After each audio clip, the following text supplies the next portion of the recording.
as a principle or as a habit you want to get into as a therapist. And by the following, I mean paying attention to what arises spontaneously in the client, especially if it surprises the client a little bit, or if it happens suddenly.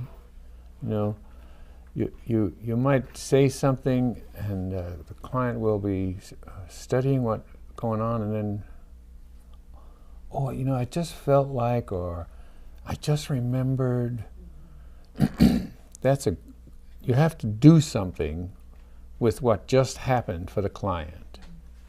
If you felt like doing it, so do that. Like I felt like doing this, or I felt like turning. The reason that's significant is it's a sure way to relate to the unconscious. And it's a sure way to move the process in the direction that the person's unconscious wants to go.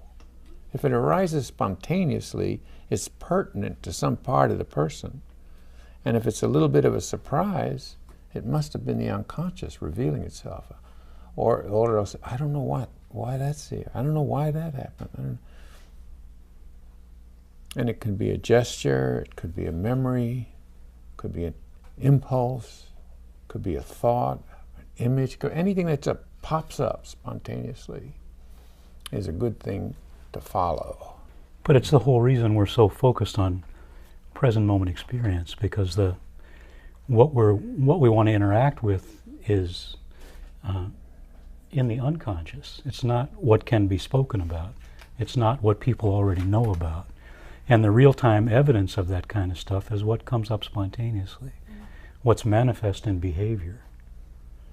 Mm-hmm. It's not thoughts that you have in your mind so much, although it can be that. It's not what you're thinking about. It's what you're already doing automatically, the unconscious expressing itself. And that's why we want to follow. Yeah. It's not the rider, it's the horse he rode in on. And by following that, it shows that we're really with them, we're trustable, and we can go somewhere that they really want to go. Yeah.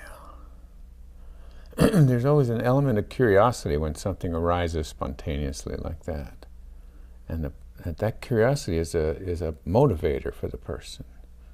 So they'll want to do if you suggest something that might help them understand why that thing came up, they'll do it. They'll do it. The other thing that happens very spontaneously that you want to be able to do something about immediately is an emotion appears, a feeling appears. You don't want to talk about that feeling so much as you want to react to it or respond to it, and then let the client talk about it or let the client think about it. Because when an emotion is present, the person will, if you're not trying to engage them in a conversation, the person will draw associations to that emotion. First the emotion comes, and then the belief, or then the memory comes. And usually, if you give it just a little bit of time, you stay silent and let the client have time to associate.